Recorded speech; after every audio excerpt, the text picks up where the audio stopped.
Nos tornamos como a União Soviética. Começamos a desperdiçar nosso dinheiro. 14 trilhões é um número que ouvi, declarando guerras em todo o mundo e perdendo-as, nem sequer vencendo. Quero dizer, esse horrendo desperdício de recursos quando nos Estados Unidos temos problemas tão sérios como saúde e educação. Nossa classe média desapareceu. 50% dos americanos estão vivendo de salário em salário. Quero dizer, o que é isso? Essa incrível desigualdade de renda, tantos problemas, e a América sempre fica por último.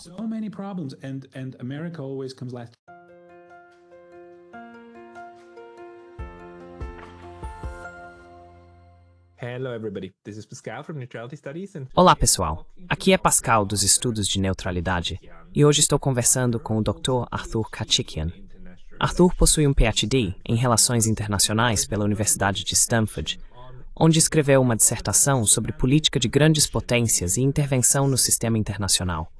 Atualmente, ele leciona em uma universidade armênia, em Yerevan, a capital da Armênia, e é amigo do professor Jeffrey Sachs, que na verdade nos conectou. Hoje, queremos discutir o grande panorama da política mundial contemporânea. Então, Arthur, bem-vindo.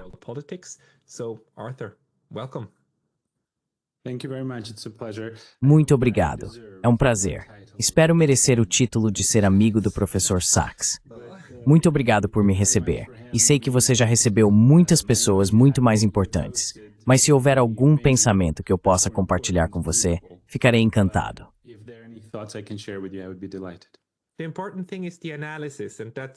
O importante é a análise.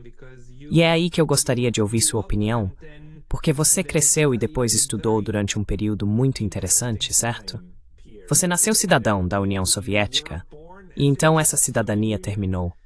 Você se tornou, quero dizer, voltou a ser armênio também no passaporte, e foi para os Estados Unidos. Você pode nos contar um pouco sobre a atmosfera no final da Guerra Fria e o que moldou sua visão sobre política internacional?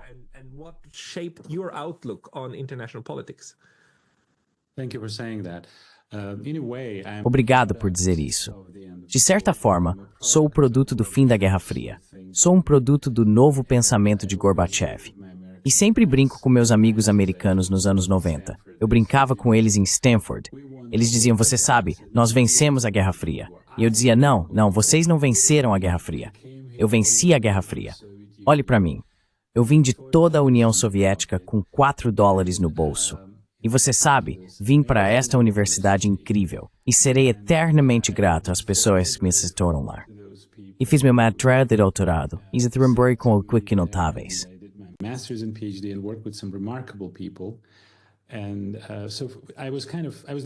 E assim, eu era essa ponte viva entre os Estados Unidos, a Rússia e a Armênia, a União Soviética, o que era a União Soviética, e os Estados Unidos. Foi realmente um tempo incrível. Estou na Armênia agora. Foi aqui que, quando eu era estudante do ensino médio, ouvia a BBC, a Voz da América, a Rádio Europa Livre e a Rádio Liberdade à noite, o que era meio perigoso porque se alguém descobrisse eu teria problemas. Então eu era meio que um dissidente conhecido na minha escola. Uma vez critiquei Marx e tive muitos problemas com Deruara.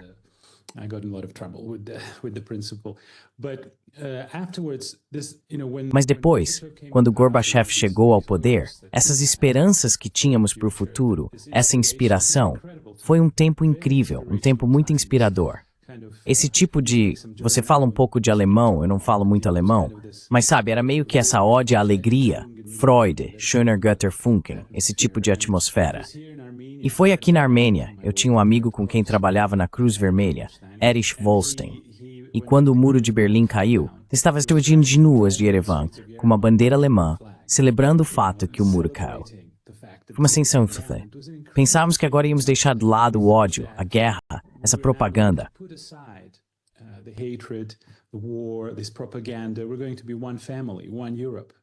Vamos ser uma família, uma Europa.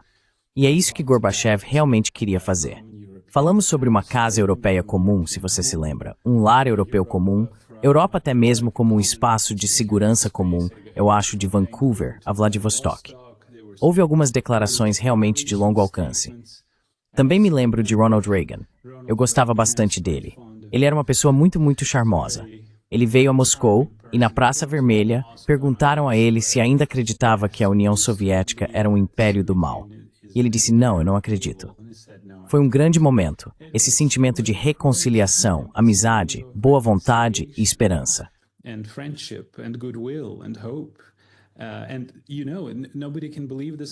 E você sabe, ninguém pode acreditar nisso agora, sem mencionar o discurso de Yeltsin em Washington quando ele disse Deus abençoe a América. E então tropas americanas, francesas e inglesas marchando na Praça Vermelha. Você pode acreditar nisso? Ninguém acreditaria nisso agora. Mas eles marcharam juntos para celebrar uma vitória comum. Foi um tempo muito inspirador. E veja onde estamos agora. Tudo desmoronou como um castelo de cartas. Toda essa nova ordem mundial caiu em pedaços. Está uma bagunça. Tudo isso foi esquecido. Estamos agora testemunhando o conflito mais sangrento e devastador no mundo e na Europa desde 1945. E você sabe, só podemos esperar que os esforços feitos pelo presidente Trump e pelo presidente Putin produzam alguns resultados e que esse derramamento de sangue termine.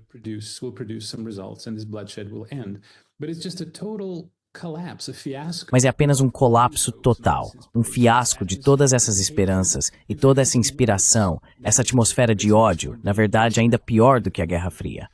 É muito mais perigoso agora do que a Guerra Fria. Estamos testemunhando a erosão da dissuasão nuclear. O conceito de dissuasão nuclear está se erodindo. Há discussões abertas sobre trocas nucleares que realmente não ocorreram durante a Guerra Fria, talvez com uma ou duas exceções. Com o advento de mísseis hipersônicos, proliferação nuclear e sistemas de defesa antimísseis, é um ambiente muito mais imprevisível e perigoso do que tínhamos. E esse tipo de intensidade de propaganda, eu não acho. Sabe, tivemos isso nos anos 70, 80. Não era assim. Não tanto ódio, ódio antirrusso aberto. Quero dizer, nunca vi nada assim.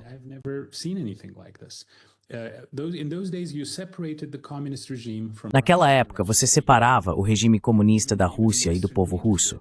Até mesmo os líderes ocidentais faziam isso. Reagan fazia isso. Margaret Thatcher, outra heroína minha, também fazia isso. Havia uma distinção muito cuidadosa. E meu ponto final, desculpe, minha resposta é muito longa, mas há uma enorme mudança na qualidade da liderança. Quero dizer, tínhamos pessoas, tínhamos visionários. Tínhamos pessoas como Ronald Reagan, Margaret Thatcher, Helmut Kohl e François Mitterrand. E com todos os seus defeitos, Mikhail Gorbachev. Claro, é muito controverso dizer isso agora. Na Rússia, eles não gostam quando você diz isso. Mas eram pessoas que pensavam filosoficamente. Eles tinham essa visão sistêmica e holística do mundo. Eles tinham uma incrível previsão e sabedoria, o que é mais do que posso dizer sobre alguns de nossos líderes hoje, infelizmente.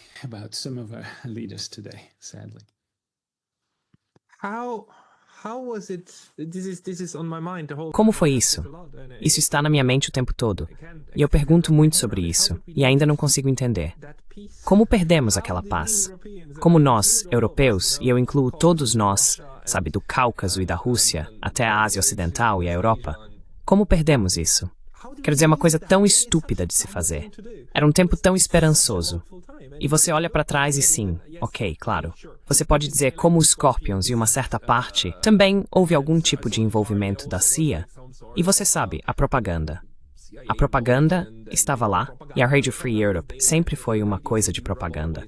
Mas havia uma aspiração genuína, especialmente do lado da União Soviética, de melhorar isso.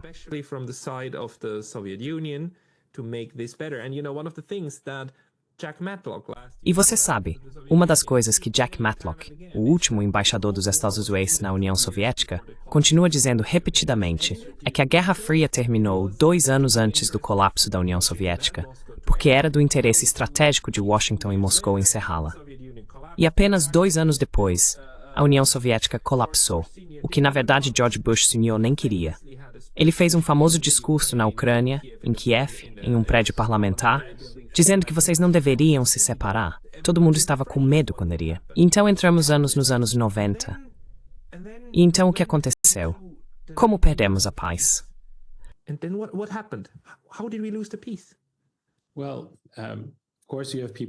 Bem, é claro que há pessoas que podem falar com mais autoridade, mas vou apenas oferecer meus pensamentos.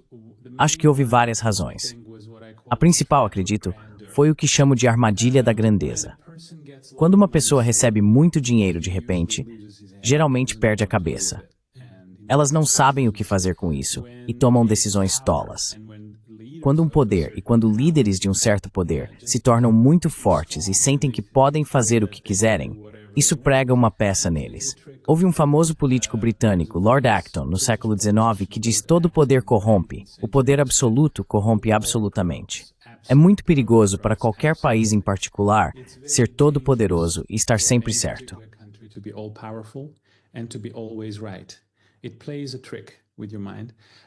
Isso prega uma peça na sua mente.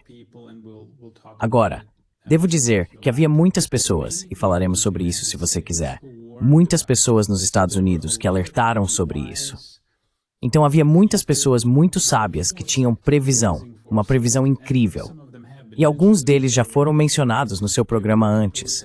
Havia pessoas que disseram que não deveríamos perder essa chance de construir um mundo onde pudéssemos cooperar com a Rússia. A Rússia é um parceiro vital, e vou entrar nesse assunto com sua permissão.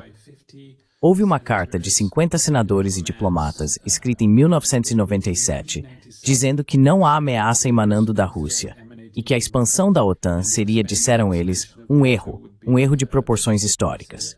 Eles disseram isso.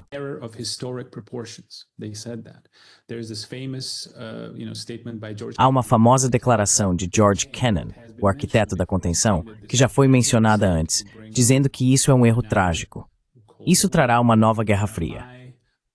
Um colega estimado, William Perry, ex-secretário de Defesa, quase renunciou por causa disso, e ele disse novamente que é uma provocação desnecessária. Você tem o telegrama muito famoso, novamente referenciando William Burns, que enviou um telegrama em 2008, dizendo que a inclusão da Ucrânia é a mais clara de todas as linhas vermelhas.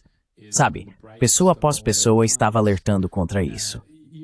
De forma alguma estou me comparando a todas essas pessoas, mas houve uma conferência em Stanford, em 1995 ou 1997, acredito, e houve um debate sobre essa questão.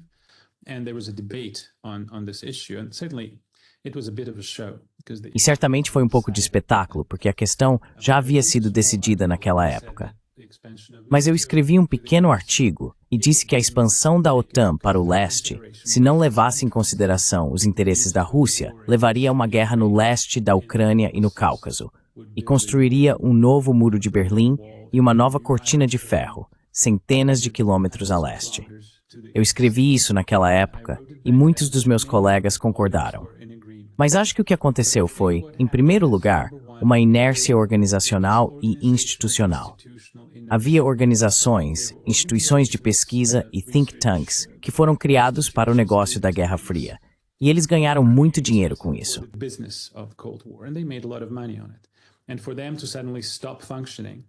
E para eles, de repente, parar de funcionar e encontrar outro emprego, ou encontrar outra aplicação para seus recursos, não foi muito fácil. Havia também uma inércia psicológica. Havia muitas pessoas que não conseguiam superar seu ódio, digamos, pela Rússia, e continuavam a ver a Rússia como inimiga. Havia pessoas de certos países da Europa Oriental que, muito compreensivelmente, devo enfatizar, compreensivelmente, tinham certos sentimentos sobre o assunto, porque é verdade que verteram-se muito no passado nas mãos da União Soviética. E nós podíamos entender isso.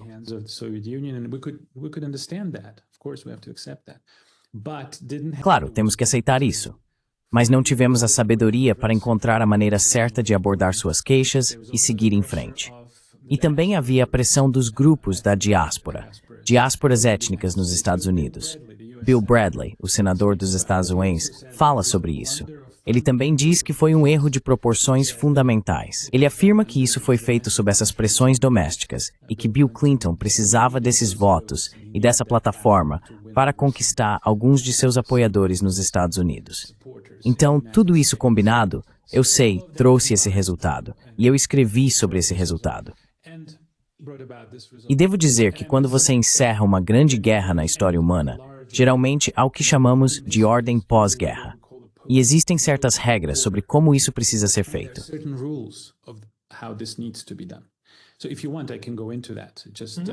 Então, se você quiser, posso entrar nesse assunto. Se você observar como essas ordens pós-guerra surgem, toda vez que há uma grande guerra, os líderes mundiais se reúnem e dizem: não queremos isso, nunca mais. Vamos encontrar uma maneira de prevenir essas guerras. É um processo cíclico. Por exemplo, há a Guerra dos 30 Anos e a Paz de Westfália. E há o Duque de Sully e o grande projeto de Henrique IV. Você sabe, este é o rei francês, Federação Europeia, 15 estados, igualdade, equilíbrio, tomada de decisão comum. Não vamos mais fazer isso. Não funciona. Há a Guerra de Sucessão Espanhola, as guerras napoleônicas, o Concerto da Europa que surge depois disso, a Liga das Nações, etc., etc., as Nações Unidas.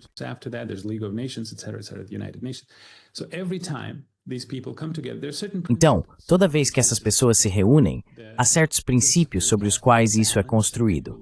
O princípio do equilíbrio e da equidade, certo? Segurança coletiva, contenção, concessões mútuas e, muito importante, especialmente visível no Concerto da Europa, não excluir uma grande potência, não encurralar uma grande potência. Existem muitas outras regras. Todas essas regras foram violadas. Passamos do pensamento de segurança coletiva para a política de blocos, segurança parcial. Por algum motivo, os políticos deveriam saber melhor. Eles sabem que a segurança, você não pode garantir sua segurança unilateralmente. Quando você tenta se tornar muito, muito seguro, começa a ameaçar seu vizinho. Isso é teoria das RE101. Isso é de Tucídides a Hertz. E o dilema de segurança? Nem é difícil de explicar. É realmente que sim. RE101. Mas o que é tão engraçado é que eu sinto como se devesse voltar para a faculdade novamente, porque você me ensinou todas essas coisas. E de alguma forma, esse conhecimento não chegou à cadeia organizacional, porque essas pessoas deveriam saber disso. Tucídides, você se lembra? A construção de muros defensivos em Potidaia e Atenas foi vista como um ato de guerra, mesmo sendo uma medida puramente defensiva. Então, há 2.500 anos, sabíamos o que é o dilema de segurança. No século XVIII, Jean-Jacques Rousseau, seu compatriota, aliás, eu entendo, disse que a guerra vem dos seus esforços para fazer a paz. Quando você tenta garantir a paz, acaba trazendo a guerra, porque tenta se tornar seguro às custas dos outros.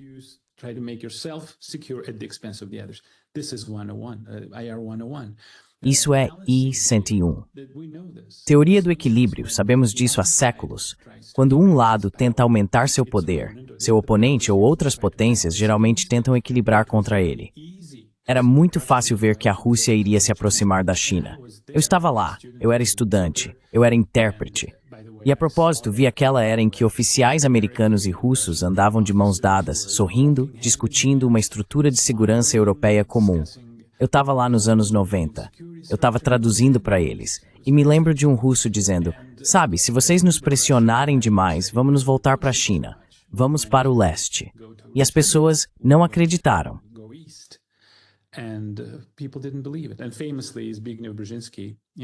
E como é famoso, Zbigniew Brzezinski, em seu grande tabuleiro de xadrez, disse que não seria possível e precisamos usar a Ucrânia para garantir que a Rússia nunca se torne forte novamente. Então, esse é o equilíbrio. Outra regra é a inclusão. Então, todo o projeto de integração europeia, conceitualmente, por que foi implementado? Porque queríamos evitar uma nova guerra. Queríamos unir Alemanha e França de tal forma que não fosse sequer concebível para eles entrarem em outra guerra juntos. E funcionou. A integração europeia foi uma maneira de unir as nações da Europa Ocidental e Central e garantir que a guerra nunca acontecesse novamente. Colocamos esse princípio de cabeça para baixo.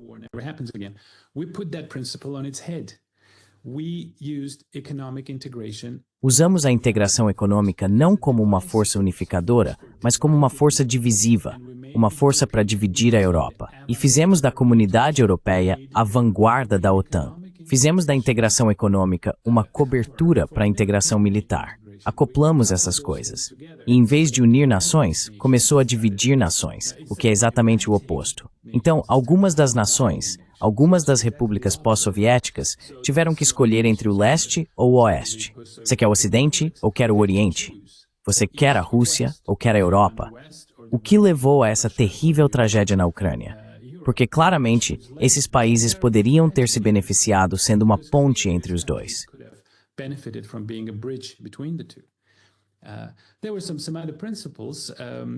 Havia alguns princípios de Samadhi. Não encurralar uma grande potência. Não declarar ninguém como perdedor. Quero dizer, olhe para o concerto da Europa.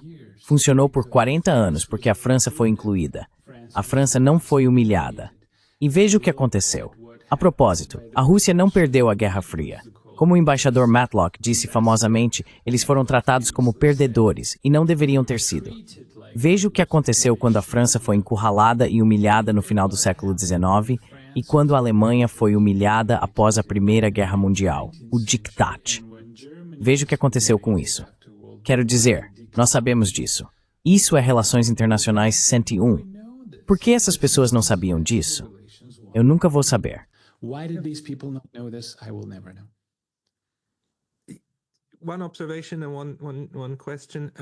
Uma observação e uma pergunta. A observação é que você está absolutamente certo. Uma das coisas que é constantemente subestimada, especialmente por alguns colegas realistas, é a importância desses acordos, os momentos em que realmente encerramos guerras com canetas, assinando acordos. A Guerra dos 30 Anos, por volta de 1815, a Conferência de Viena. O curioso é que esses são sempre grandes festas. Essas pessoas se reúnem e fazem grandes festas. Para mim, o acordo que realmente iniciou o processo para finalmente acabar com a Guerra Fria também foi um acordo em 1975, os Atos Finais de Helsinki. A Conferência sobre Segurança e Cooperação na Europa é a maior conquista da Guerra Fria. Quando, com a assinatura de uma caneta, você basicamente estabeleceu os princípios sobre os quais, na verdade, no final, Gorbachev e assim por diante disseram: esses são os princípios e vamos cumpri-los. E bem, o que acontecer?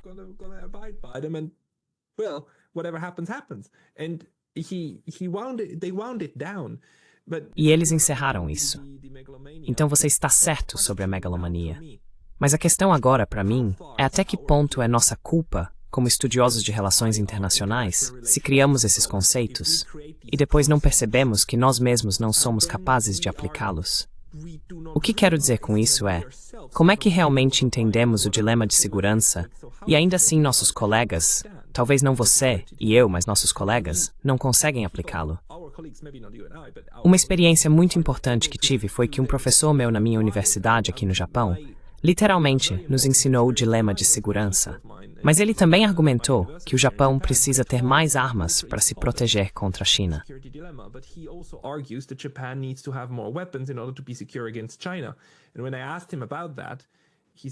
E quando eu perguntei a ele sobre isso, ele disse tipo, mas isso vai desencadear o dilema de segurança.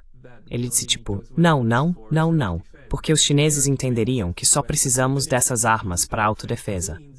Quero dizer, são armas defensivas, mesmo que possam ser usadas para fins ofensivos, mas eles entenderiam porque dizemos a eles que é para isso que vamos usá-las. Então é a mesma pessoa. Ele é muito inteligente, tem uma mente muito boa. Então, é algo na maneira como entendemos ou tentamos analisar as relações internacionais que cria as armadilhas de continuarem a cometer a mesma estupidez.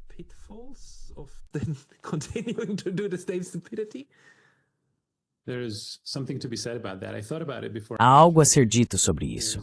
Pensei nisso antes da minha entrevista. Há um aspecto de psicologia cognitiva e há um aspecto de política organizacional. Na psicologia cognitiva, há muitos vieses que temos como pessoas quando pensamos sobre o mundo. Esse argumento, eles entenderão que isso é apenas defesa, foi usado por um político muito famoso.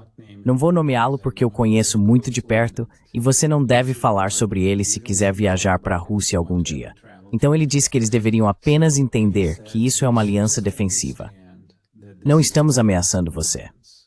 Se você sabe algo sobre relações internacionais, sabe que em RI não há diferença entre defesa e ataque. Não há diferença. Quero dizer, acabei de citar um exemplo de Tucídides. Construir um muro em Atenas foi visto como um ato de guerra.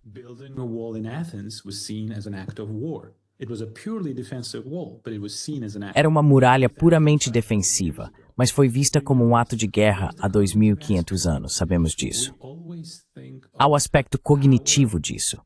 Sempre pensamos em nossa maneira de pensar e em nossas ações como justas, morais e racionais, bem-intencionadas e racionais. E sempre pensamos no oponente como mau, como alguém que tem más intenções, que interpreta o mundo de forma errada. Ele não entende que eu sou bom, basicamente. Eu sou bom, sou racional, minhas intenções são boas e faço o que devo. Ele não é. Ele é meu oponente. Ele é mau. Ele tem más intenções. Ele está tentando me enganar. Nunca assumimos que algo que aconteceu acidentalmente pode realmente acontecer acidentalmente. Vemos intenção do outro lado, o que foi uma das razões pelas quais a crise dos mísseis de Cuba escalou tanto. Então ele deveria apenas entender que eu sou bom. É muito normal.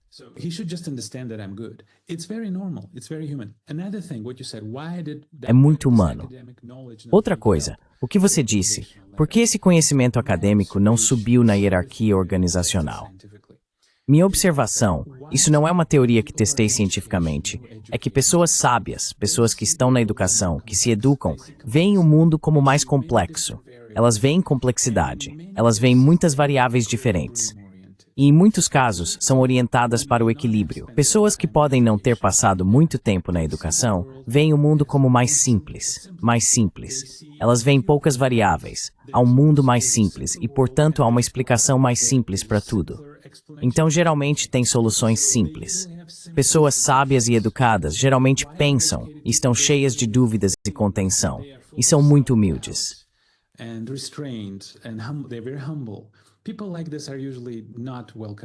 Pessoas assim geralmente não são bem-vindas na política, certo? Pessoas que estão na política e nessas organizações querem soluções simples e pessoas cheias de autoconfiança. Infelizmente, esses são tipos diferentes de pessoas, e eles também são narcisistas políticos. Quero dizer, não estou me referindo a ninguém em particular, mas é muito tentador se declarar o próximo César ou o próximo Napoleão, o dono do mundo. Projetar suas ideias no mundo só porque você tem o poder de fazê-lo. E países poderosos têm essa tendência, certo? Quero dizer, veja Woodrow Wilson, o presidente mais idealista dos Estados Unidos, uma grande pessoa, mas ele era um acadêmico na política. Ele realmente não se encaixava lá, se você ler Niebuhr e Carr, ou os bolcheviques russos.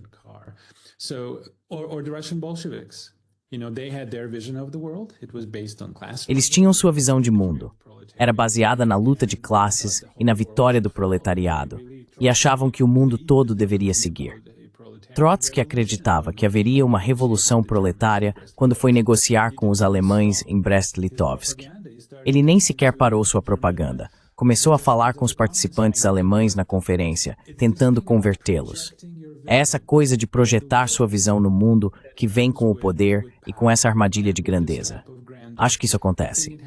Também você sabe, pessoas que são humildes, que pensam em equilíbrio e em soluções complexas, elas geralmente não sobem nessa escada organizacional. É minha teoria. Ainda não testei isso cientificamente.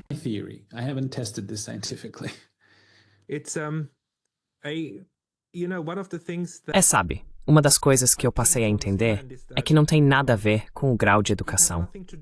Alguns dos mais inteligentes, alguns dos melhores analistas de relações internacionais, eu costumo encontrar em táxis. Motoristas de táxi tendem a ser muito bem educados.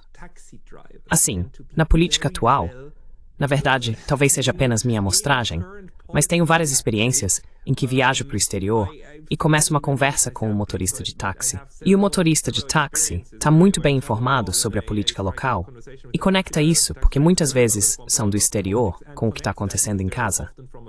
O mesmo aqui, o mesmo na Armênia. Eles são muito inteligentes. E, portanto, não tem nada a ver com o fato de você ter ido à universidade para estudar isso.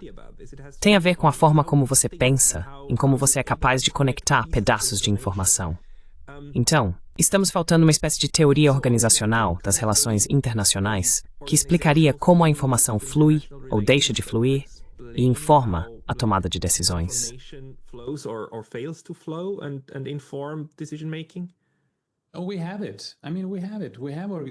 Nós temos isso. Quero dizer, nós temos isso. Temos a teoria de como isso funciona. Temos a teoria organizacional. Temos a psicologia cognitiva. Elas explicam como muitas vezes as organizações se tornam cegas para novas informações. Elas pensam em tudo em termos do passado, sabe? As guerras passadas, experiências passadas. E as pessoas têm essas viseiras. Você tem suas viseiras psicológicas. Geralmente estamos fechados para novas informações. Nossa maneira de pensar é baseada em nossas experiências passadas. Experiências que mudam a vida. Formação educacional. E uma vez que formamos nossas opiniões, é muito difícil mudá-las. Somos muito hesitantes. E então começamos a receber informações seletivamente. Ouvimos o que queremos ouvir.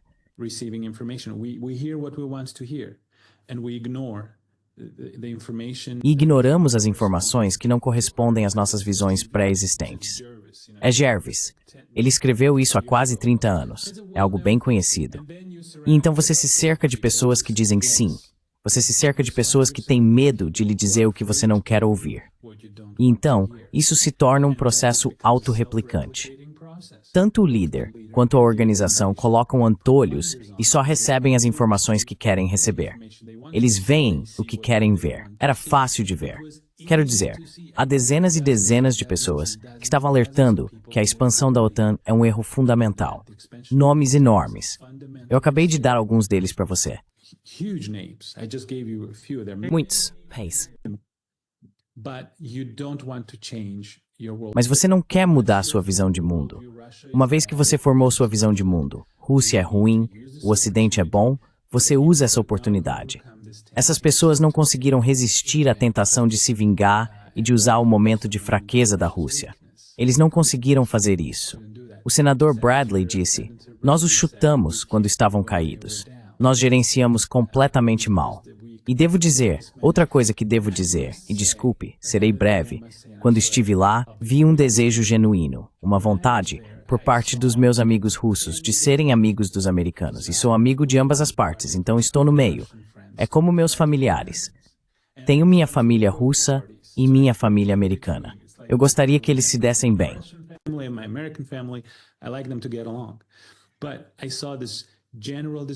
Mas eu vi esse desejo geral. Os russos admiravam genuinamente os americanos nos anos 90. Eles achavam que os americanos iam lhes dar a resposta para seus problemas. Outra coisa trágica que aconteceu foi a era do capitalismo gangster. Essas reformas foram implementadas de tal forma que quando você fala sobre os anos 90 agora, os russos se encolhem. Eles dizem, bem, democracia, liberalismo, não, muito obrigado. Podemos apenas ficar com o que temos, porque eles tentaram nos anos 90 e foi uma época horrível. Foi o capitalismo gangster. Eles ficaram desapontados. Mas quando eu estava em Stanford, havia delegação após delegação vindo de Moscou, russos tentando aprender com os americanos, nos ensinem como fazer negócios.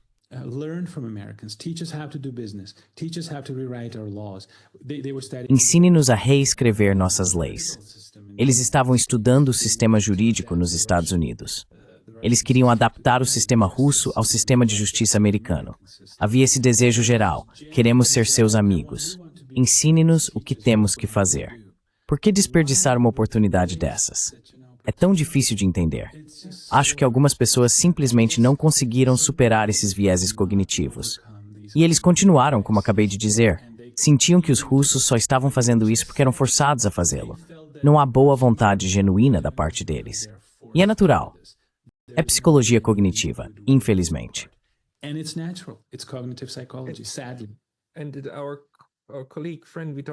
E nosso colega e amigo de quem falamos, o professor Jeffrey Sachs, fez parte do grupo que foi lá e deu conselhos, certo?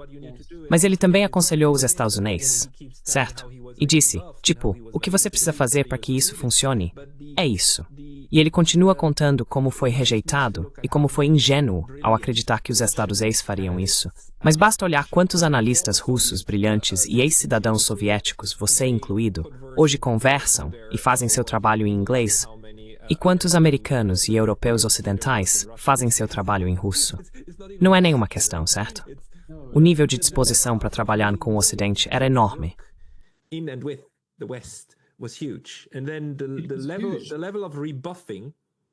E então, o nível de rejeição foi igualmente enorme. Mas algo que você apontou no início é muito importante aqui. O nível de animosidade e ódio em relação à Rússia hoje é maior. e a propaganda é maior. Chas Freeman destacou isso nesse canal há 2 anos e meio. Ele disse que se lembra da parte final do Pânico Vermelho nos Estados Unidos e disse que o que estamos vivenciando hoje com a Rússia é pior. A propaganda que estamos vivenciando é pior. Como isso aconteceu? Quero dizer, como é que depois de tudo isso, hoje a situação de propaganda e ódio à Rússia, não russofobia, ódio à Rússia, é maior do que antes? Russian hate, not Russophobia, Russian hate is higher than before. Bem, eu acho que, antes de tudo, a Rússia é vista como uma fraqueza. Na América, é vista como uma potência fraca. Até mesmo William Perry disse que, quando ele estava se opondo à expansão da OTAN, eles disseram que a Rússia é um país de terceira categoria. Eles simplesmente farão o que mandarmos. Basicamente, isso é arrogância. Esse é o laço da grandeza de que eu estava falando. A Rússia é mais fraca. Nos tempos soviéticos, havia uma distinção muito clara entre o regime comunista e o povo russo. Quando Ronald Reagan veio a Moscou ao falar com o povo soviético, ele sempre fez uma distinção entre o regime soviético e o comunismo. Ele falava sobre isso com muito cuidado. Mas então ele sempre elogiava o povo russo e a cultura russa. E agora temos esse ataque totalitário a qualquer coisa russa.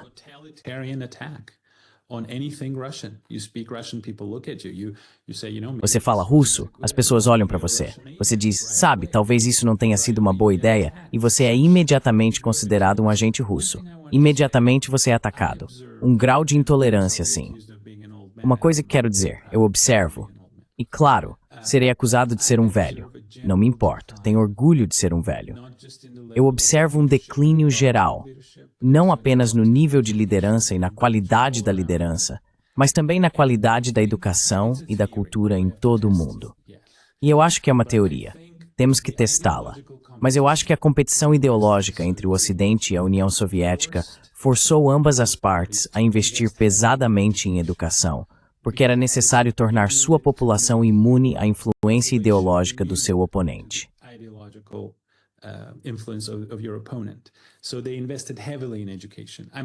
Então, eles investiram pesadamente em educação. Devo dizer que a União Soviética tinha muitos problemas. Havia muitas coisas terríveis, mas havia coisas ótimas. Nosso sistema educacional era incrível. Éramos uma das sociedades mais educadas do mundo. É muito diferente do que temos hoje. E eu acho que essa competição entre o Oriente e o Ocidente tornou ambas as partes mais educadas. Achávamos que éramos mais espertos. Depois disso, não há competição. Declaramos prematuramente o fim da história. Lembra daquele livro famoso? E eu escrevi na época em Stanford. Eu era um estudante muito recalcitrante por algum motivo, muito opinativo. Eu disse, não é o fim da história. É apenas o começo da história. Como você pode escrever isso?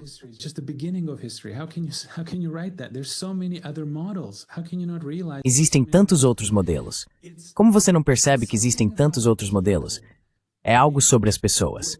Você não pode estar totalmente certo. É muito perigoso quando você perde o controle, a modéstia e a humildade. Você tem que ser humilde.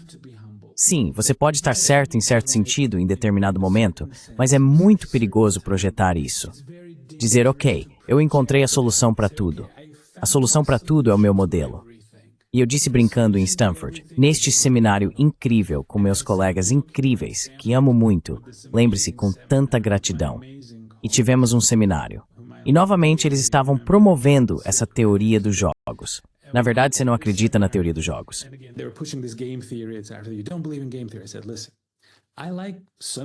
Eu disse, escute, eu gosto de um pouco de teoria dos jogos, um pouco de modelagem, desde que você não fabrique seus números.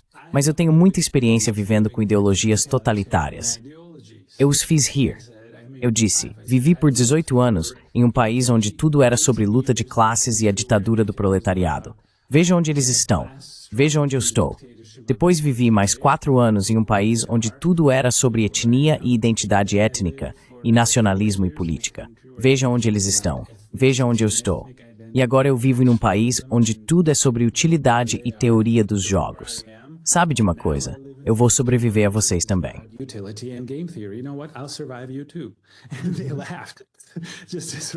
E eles riram como se estivessem gargalhando. Você não pode estar 100% certo. Seja humilde.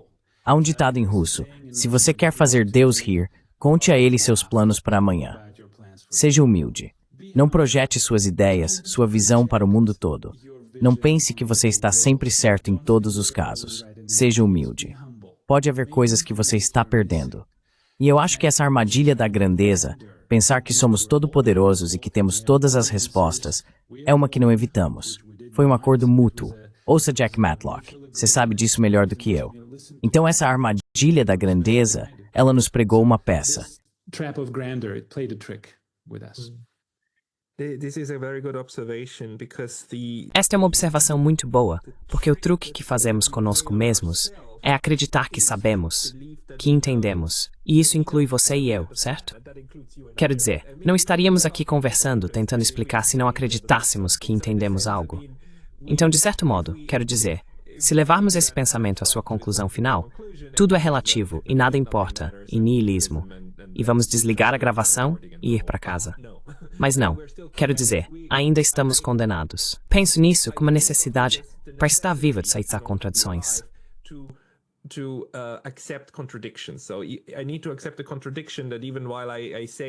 Então, eu preciso aceitar a contradição de que mesmo enquanto digo que devemos ser críticos de nós mesmos, não devemos nos perder nisso. É como, você sabe essa coisa bonita. Se você diz a um aluno, nunca confie no seu professor, você o coloca nessa situação impossível. Se eles confiam no que você diz, não fazem o que você está dizendo. E se eles fazem o que você diz, não vão confiar em você, o que novamente os colocará nisso. Você torna impossível cumprir isso. Mas isso faz parte do que significa estar a complexidade da vida. Mas então a questão se torna, como é que... Desculpe, acabei de perder meu raciocínio. Sorry, I've just lost my train of thoughts. I wanted to go somewhere with this. No problem, I'm going to. Eu queria chegar a algum lugar com isso. Sem problema, eu vou. Eu queria chegar ao ponto de que fazemos esse truque conosco, certo? Onde acreditamos que entendemos. E então, a partir disso, começamos a discutir com todo mundo e impor uma visão de mundo. E é aí que, geralmente, quando isso se torna extremo, vira uma ideologia. E quando isso se torna ainda mais extremo, você tenta realizar essa ideologia no exterior. E me parece que o momento unipolar foi aquele em que a ideia de que o internacionalismo liberal venceu, tentou ir lá e realizá-lo. Você tenta realizá-lo no exterior. E é aí que bateu na parede em vários lugares, inclusive na Rússia.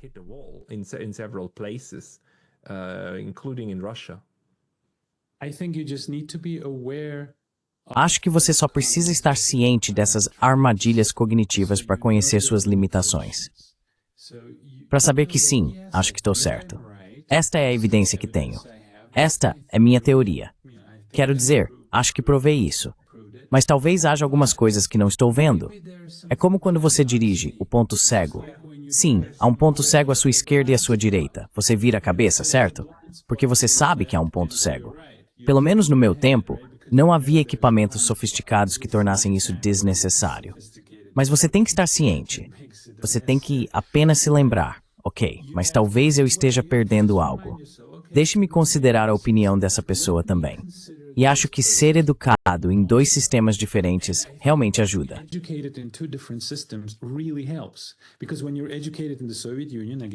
Porque quando você é educado na União Soviética, novamente com uma ótima educação, pelo menos no nível do ensino médio, e você acredita nessa filosofia, teoria, você sabe, trabalhadores, os capitalistas.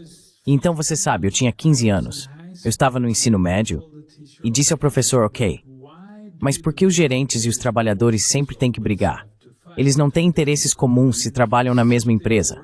Se a empresa obtém lucro, todos ganham. Você podia ver que eu era um americano latente. Então o professor chamou meu pai e disse, você sabe, eu amo seu filho. É por isso que estou ligando para você e não para certas organizações. Por favor, converse com seu filho, porque não posso ter isso na minha sala de aula. Please talk to your son because I cannot have this in my classroom. But being brought up in that system and seeing... Mas ser criado nesse sistema e ver as falhas na teoria marxista, mesmo naquela época, era fácil. Mas então, quando você chega ao Ocidente, isso se torna mais óbvio. Mas então você começa a ver as falhas no modo de pensar ocidental. O liberalismo é uma coisa ótima. É uma coisa ótima. Sou um velho liberal. Quero dizer, eu não estaria ouvindo a BBC debaixo da minha cama à noite, sabe, com meu rádio de ondas curtas, se eu não fosse liberal. Eu realmente acredito na dignidade humana, na liberdade humana, na liberdade de expressão. A propósito, quão liberal é chamar qualquer pessoa que discorde de você de marionete de Putin? É liberal? É mesmo. Tive que deixar minha universidade por causa de toda essa pressão que foi aplicada a mim. Mas não importa.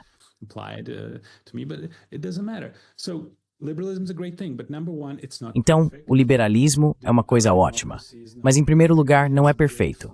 Nossa democracia não é perfeita. Ela tem grandes falhas como lobby, influência corporativa, interesses privados, manipulação da mídia e consentimento fabricado. Existem muitos pontos fracos. E, em segundo lugar, nem todo país está pronto para isso. E, em terceiro lugar, você não pode fazer isso à força. Assim como Jack Matlock disse, você deve fazer isso por persuasão. Como os cidadãos soviéticos foram conquistados? Posso te dizer exatamente como, porque eu era um deles. Por que começamos a amar tanto a América? Música, cinema, influência ideológica, influência cultural. Você pode simplesmente ver que esse modo de vida, em muitos aspectos, é melhor. Persuasão, isso é o que funcionou.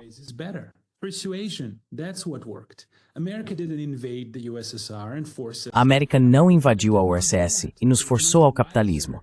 Não fez isso. Era muito mais sábia naquela época. Então, invadir países e forçá-los a adotar sua ideologia e regime quase nunca é uma boa ideia. É engraçado, porque toda essa sabedoria da elite política americana do final do século XX, para onde foi? Quero dizer, os americanos sabiam como fazer isso. Eles não invadiram a URSS. Eles nos converteram por persuasão, por exemplo, por sua cultura. Isso é o que deveria ter sido feito. Mas, novamente, você não pode ser todo-poderoso e não pode estar sempre certo. Você não pode estar sempre certo e não pode ser todo-poderoso porque isso prega uma peça na sua mente. Você se torna arrogante.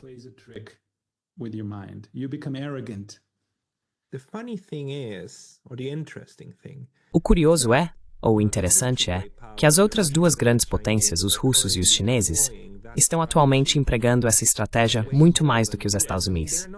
Quero dizer, eles não estão tentando liderar pela força. Ok, você tem força na Ucrânia, no Donbass, sim. E se você é georgiano, então você dirá imediatamente, ei, temos duas províncias que foram basicamente retiradas à força. Sim, isso é verdade. Mas na maneira como eles tentam apelar para a maioria global, eles tentam apelar, antes de tudo, com alguns princípios.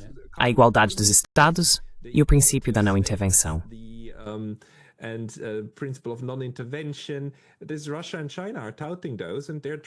A Rússia e a China estão promovendo isso e tentando mostrar como o desenvolvimento econômico pode ser feito de uma maneira que não leve a se tornar um estado vassalo, como muitos europeus em relação aos Estados Unidos, certo?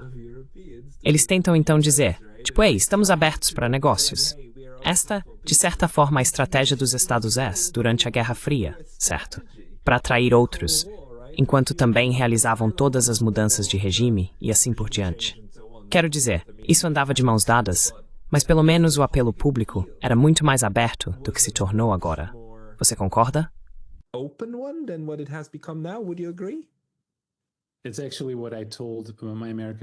Na verdade, é o que eu disse ao meu colega americano anos atrás. Eu disse, sabe o que é tão engraçado? É que a China agora está se comportando como os Estados Unidos no final do século XX e os Estados Unidos estão se comportando como a União Soviética. Isso é o que é tão estranho. Quero dizer, toda essa sabedoria foi embora. E sim, exatamente, a China está usando influência econômica, influência cultural e avanços tecnológicos para realmente espalhar sua influência neste mundo. E lentamente, assim como a América fez, está lentamente conquistando o mundo, mas de uma maneira diferente, não militarmente, não invadindo países. E os últimos 25 anos da política externa dos Estados Unidos, quero dizer, sinto muito.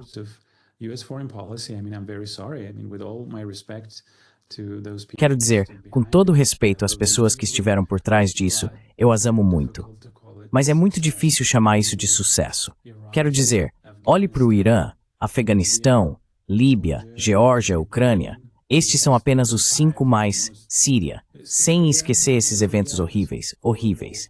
E a propósito, você está falando sobre liberalismo e direitos humanos e direito internacional. E você traz um líder da Al-Qaeda al-Nusra ao poder na Síria, e depois vai apertar a mão dele, e depois dá a ele uma transformação, como em um filme adolescente, sabe? Aqueles filmes adolescentes com transformações, como uma garota de 16 anos que fez uma limpeza de pele e colocou bobs no cabelo. O que é isso?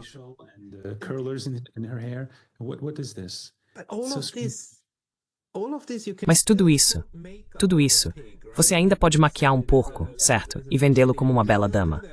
Você ainda pode fazer isso. Mas quero dizer, é ainda pior.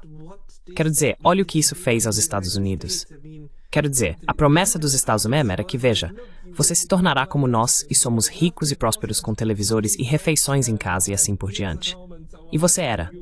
E você era. E agora temos uma geração que será mais pobre do que, quando atingirem a idade de seus pais, do que seus pais. Quero dizer, enquanto a China, que está sendo demonizada, tirou 800 milhões, 500, 600, 700 milhões de pessoas da pobreza para a classe média. É como apenas uma comparação. Não funciona mais. Você não pode retratar este como um sistema falido e a si mesmo como a cidade brilhante na colina. A realidade entra em cena e, na verdade, o resto do mundo, acredito, vê que se conversarmos com as pessoas, especialmente no Sudeste Asiático e também da África e assim por diante, elas dizem sim, nós vemos isso.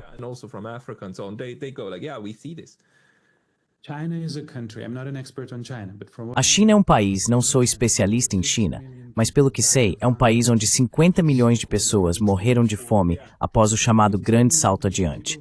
50 milhões de pessoas comiam qualquer coisa que pudessem encontrar, ratos, insetos, para sobreviver. E então a China adotou o modelo ocidental de uma maneira muito inteligente. Há um cara chamado Deng Xiaoping. E agora a China domina o mundo. E nos estados nos tornamos a União Soviética. Começamos a desperdiçar nosso dinheiro. 14 trilhões é o número que ouvi. Enorme desperdício de nossos recursos, declarando guerras em todo o mundo e perdendo-as, nem mesmo vencendo, perdendo-as. Quero dizer, olhe para as imagens dessas pobres pessoas correndo atrás daquele avião no Afeganistão, tentando se agarrar a algo para salvar suas vidas.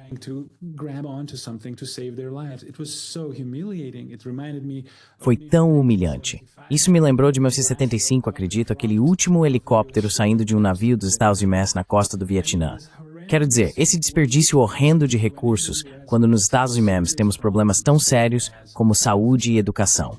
Nossa classe média desapareceu. 50% dos americanos vivem de salário em salário. Quero dizer, o que é isso? Essa desigualdade incrível e tantos problemas. E a América sempre fica por último. Meu cabeleireiro em Nova York costumava dizer que a América sempre se envolve nos negócios de todo mundo, exceto nos seus próprios.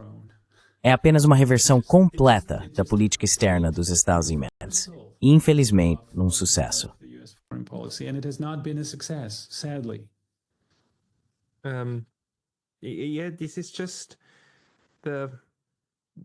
Sim, isso é apenas a crença sobre si mesmo.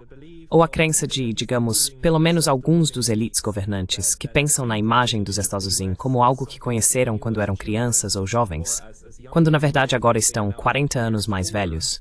E os Estados Unidos se tornaram fundamentalmente diferentes, mas ainda operam sob essa mentalidade. Isso necessariamente levará a um desastre. E talvez isso seja mais uma coisa para falar brevemente. A influência da crença sobre si mesmo, ou a autoimagem, versus a imagem que os outros têm de você, e o que isso faz para o desenvolvimento das relações internacionais. Porque leva a riscos sérios de julgamento equivocado. Novamente, você sabe, a propensão neoconservadora de acreditar que a força militar dos Estados Unidos pode resolver qualquer coisa, quando na verdade sempre acaba se atolando.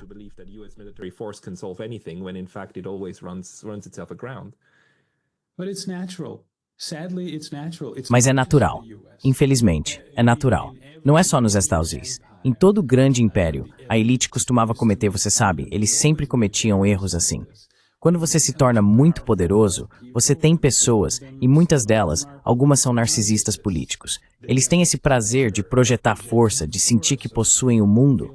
Eles podem fazer o que quiserem, eles gostam disso. Existem pessoas assim em todos os países, não é só nos Estados Unidos. Todo o poder passou por esse ciclo. Quero dizer, tivemos a hegemonia espanhola, Depois tivemos a hegemonia francesa 2 vezes. Depois tivemos a hegemonia britânica no século XIX. Depois tivemos a hegemonia alemã continental.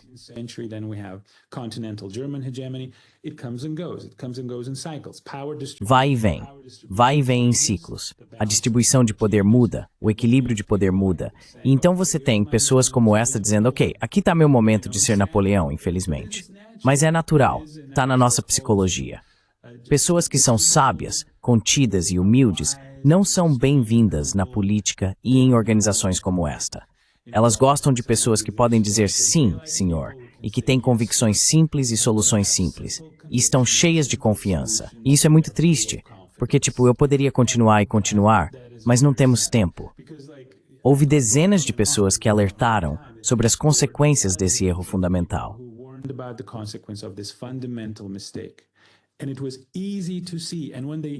E foi fácil de ver.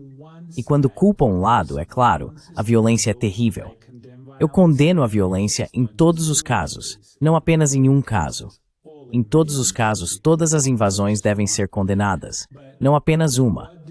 Mas o que a Grã-Bretanha fez quando a Alemanha começou a se armar no início do século XX? Eles disseram, é apenas uma medida defensiva? Não. Essa foi uma das principais razões pelas quais a Grã-Bretanha entrou na Primeira Guerra Mundial, a corrida naval. O que a França fez quando a Alemanha começou a se rearmar? Novamente, para fins defensivos, durante o período entre guerras, eles fizeram a mesma coisa. Mas é muito difícil para as pessoas verem o mundo objetivamente. É quase impossível.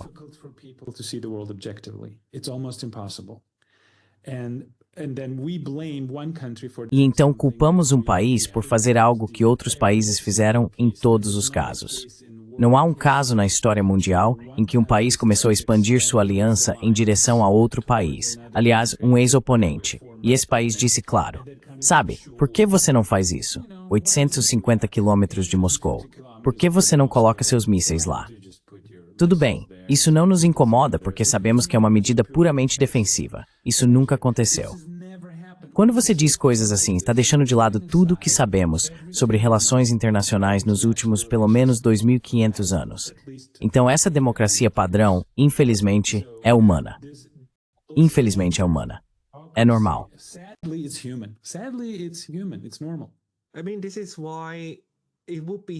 Quero dizer, é por isso que seria tão reconfortante acreditar que isso é orquestrado, sabe?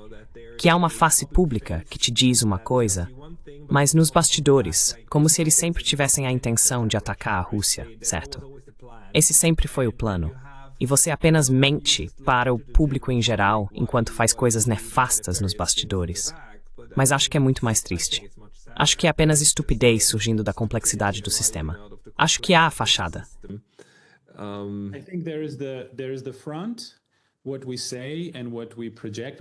O que dizemos, o que projetamos e o que fingimos ser.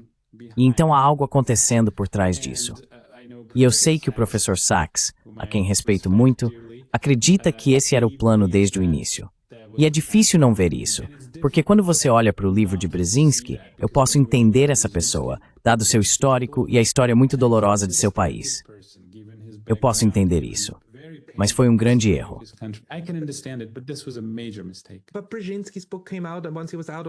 Mas o livro de Brzezinski foi lançado quando ele já estava fora do poder, certo? Quando ele estava livre para escrever todos aqueles sonhos molhados que ele tinha sobre desmantelar o Império Soviético. Quero dizer, e também é fácil apontar para a Rand Corporation e esses relatórios e dizer, olha, eles planejaram tudo. Mas no final das contas, você pode apontar pelo menos 15 ou 20 outros documentos que também foram escritos por think tanks semelhantes e que nunca se concretizaram, certo? Os Staussways e o sistema dos Staussways e esses think tanks e assim por diante prosperam jogando muitas ideias e você tem tantos lobistas que fazem lobby em tantas direções. Então quais são implementadas e quais não? E eu não acho que haja uma trajetória clara para isso. E você seleciona clear trajectory for that.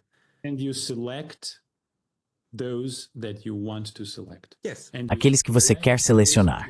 Sim. E você seleciona aquelas opiniões e aqueles argumentos que correspondem aos seus próprios argumentos e às suas próprias opiniões. E quando você passou 40 anos pensando na Rússia como inimiga, Alguns de vocês terão a sabedoria, e eu fui muito honrado, muito privilegiado por trabalhar com as pessoas com quem trabalhei. Essas pessoas terão a sabedoria de superar seus preconceitos, mas muitos deles não terão. E é humano não superar e selecionar, daquele turbilhão de relatórios e argumentos, os argumentos que atendem aos seus interesses. O que você quer fazer? Por exemplo, ganhar bilhões e bilhões de dólares com a guerra, porque temos um complexo industrial militar, do qual você está ciente, e seus lobistas. Você seleciona o que está em seus interesses econômicos e o que coincide com suas crenças pré-existentes. É psicologia cognitiva básica. Pre-existing beliefs. It's cognitive psychology 101. It's very simple. Convidei você para este canal porque foi recomendado a mim por Jeffrey Sachs, com quem concordo. Quero dizer, somos um exemplo de viés de confirmação. Nós mesmos vamos escapar disso. Yes, but we're aware of it, and I will. Sim, mas estamos cientes disso. E eu posso ofender alguém e chamá-lo, não sei, de marionete de Washington ou marionete de Trump, só porque ele discorda de mim. Porque precisamos estar cientes de que temos nossos preconceitos. Eles têm os deles. Você provavelmente não se oporia a conversar com alguém que possa apresentar os argumentos do lado oposto, mas você não vai chamá-los de nomes. O que me irrita é quando eles fazem a leitura do roteiro. Houve, a propósito, um discurso brilhante do professor Jeffrey Sachs na União Europeia. Houve um debate que vi com Ravi Grenilin. There was a debate I saw with a gentleman. There's no real engagement. There's no argument. Não há engajamento real. Não há contra-argumento. Ele estava lendo um roteiro. Esse cara está apenas repetindo palavra-chave. Eles têm essa lista de palavra-chave e frases de efeito que jogam em você. Fui a Deutsche Welle aqui na Armênia para uma entrevista. Entrei e vi como estão treinando as pessoas para dizer coisas desagradáveis sobre a Rússia. E eu penso, escute, se você não gosta da Rússia, tudo bem. Mas você é um jornalista.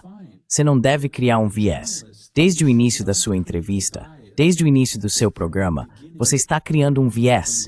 Isso não é profissional. Eles não vão ouvir. This is not professional. It will not listen. I had to take. Tive que pegar meu microfone e sair correndo, porque muitas pessoas veem os argumentos como algo que você precisa vencer, em vez de algo do qual você precisa aprender. Exatamente. Mas é o mesmo modelo, Pascal. É o mesmo modelo. Existem pessoas de equilíbrio e pessoas de dominação. Em relacionamentos pessoais, ao governar países, há pessoas que são sábias o suficiente para dizer que existe um equilíbrio. Vamos apenas manter um equilíbrio. E há pessoas que dizem, não, vamos dominar.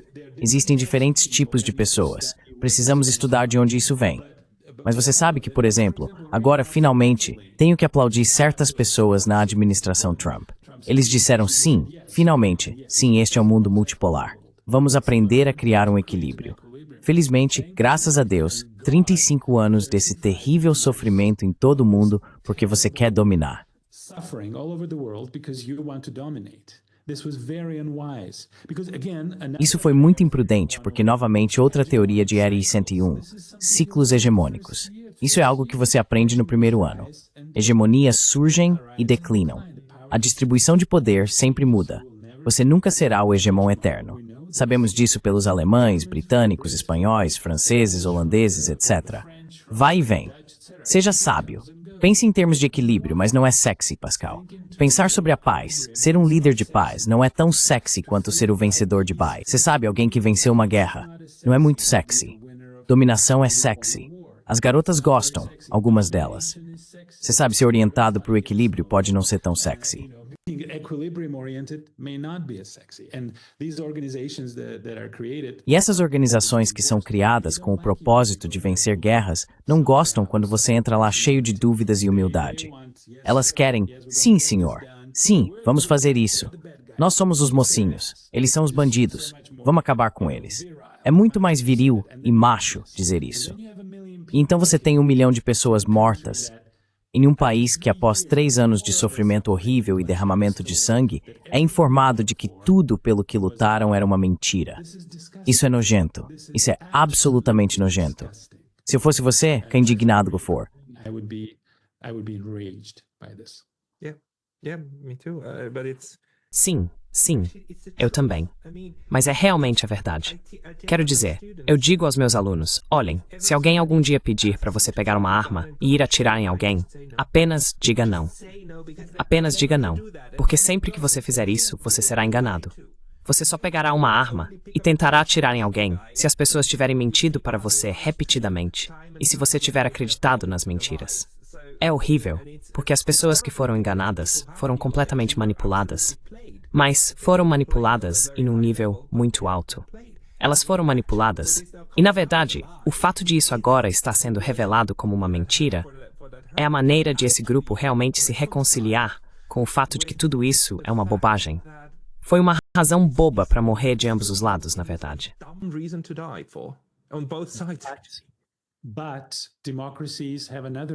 Mas as democracias têm outro ponto fraco que as elites descobriram. Chama-se consentimento fabricado. Chama-se manipulação da opinião pública, manipulação da mídia. E quando você gasta bilhões de dólares na minha favorita BBC e na Voice of America, eu não as ouço mais. Estou amargamente desapontado. Não consigo mais ouvir a BBC. E é tão irônico que eu faria isso quando poderia perder meu emprego e tudo por isso. E agora não estou ouvindo só porque não quero mais. Quando você aloca outros bilhões de dólares na propriedade, você possui a mídia, eles continuam enviando. It's in I'm string.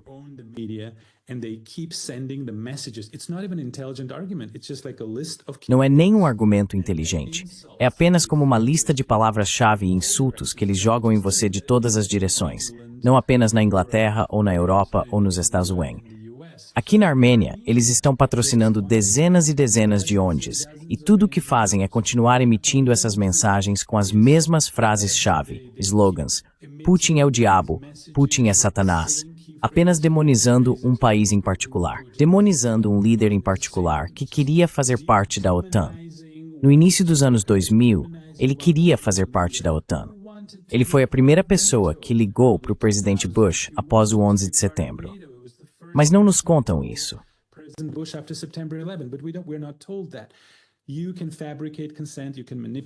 Você pode fabricar consentimento. Você pode manipular a opinião pública. E pelo que entendo, em parte também por ouvir entrevistas que você fez, isso começou após a guerra no Vietnã. Durante a guerra no Vietnã, a opinião pública foi muito eficaz. Ela imediatamente aplicou pressão sobre a liderança dos Estados Unidos para parar a guerra. E eles aprenderam a lição. Foi uma chamada guerra de sala de estar, porque os americanos estavam em suas salas de estar, vendo na televisão o que estava acontecendo no Vietnã. Eles aprenderam a lição. Aprenderam a controlar a mídia, a comprar a mídia durante a invasão do Iraque. Eu me lembro disso.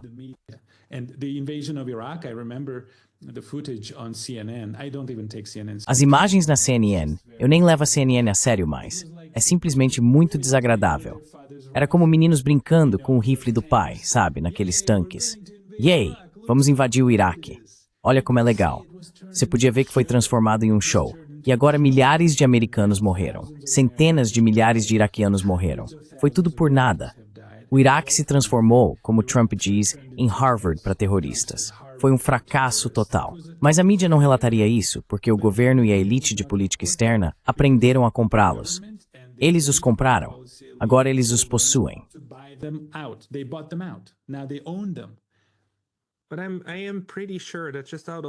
Mas estou bastante certo de que apenas saindo do sistema e da lógica de tudo isso, ele se autodestruirá. Porque em algum momento, um estudante de 15 anos no ensino médio levantará a mão e dirá: mas professor, não é um pouco diferente. Quero dizer, ele se esgota porque se torna tão superficial que um garoto ou garota de 15 anos no ensino médio realmente verá através disso. E acho que estamos chegando perto desse ponto. Estamos chegando mais perto, pelo menos.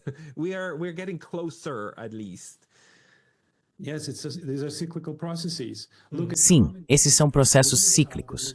Veja o comunismo. Nos ensinaram que teríamos um futuro brilhante e que todos iriam compartilhar igualmente.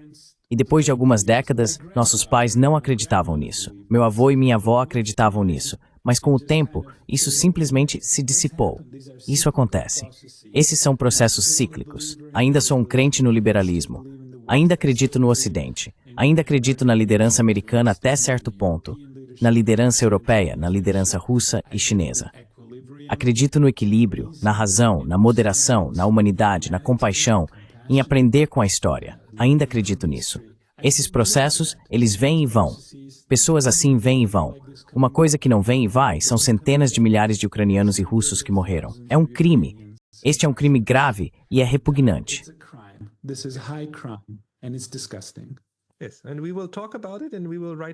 Sim, e vamos falar sobre isso. E vamos escrever a história disso. E vamos nomear as pessoas que fizeram isso. Não aprender com isso. E não aprenderemos nada com isso. Normalmente aprendemos as lições erradas, especialmente nós, europeus. Os europeus têm uma capacidade incrível de aprender a coisa errada. É de deixar a mente perplexa. De qualquer forma, Arthur, se as pessoas quiserem ler mais de você, onde devem ir? Você publica em algum lugar?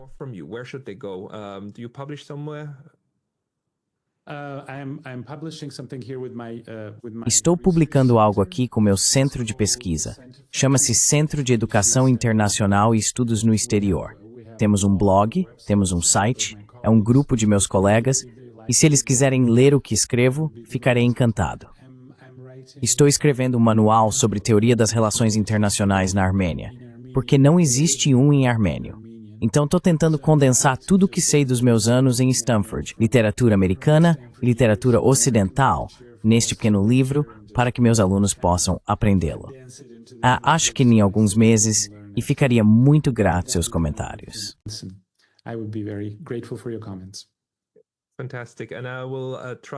Fantástico. E eu tentarei colocar, se você me enviar alguns links sobre onde as pessoas devem ir, eu os colocarei na descrição e continuaremos a discussão. Esperamos ter mais discussões também com outros colegas e talvez da próxima vez possamos falar sobre o Cáucaso. Mas por hoje, eu gostaria muito de agradecer a você, Arthur Khachikian. Obrigado pelo seu tempo. Obrigado, Pascal.